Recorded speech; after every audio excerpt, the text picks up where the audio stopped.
বন্ধুরা, বসন্ত এসে গেছে। এই বসন্তে বসন্ত রোগের প্রাদুর্ভাব থেকে বাঁচতে খেতে পারেন সজনে ডাঁটা, সজনে শাক কিংবা সজনে ফুলের বড়া। এটা আমার বাড়ির সজনে গাছ। দেখুন কি সুন্দর সজনে ফুলে গাছ ছেয়ে গেছে।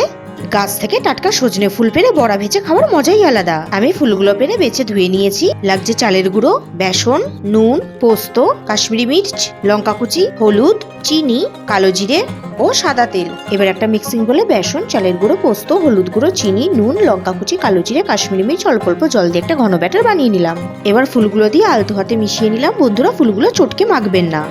এবার গ্যাস জ্বালিয়ে কড়াই বসিয়ে দিলাম, তাতে পরিমাণ মতন সাদা তেল। তেল গরম হয়ে গেছে। এবার আমি এক এক করে বড়াগুলো ভেজে নেব।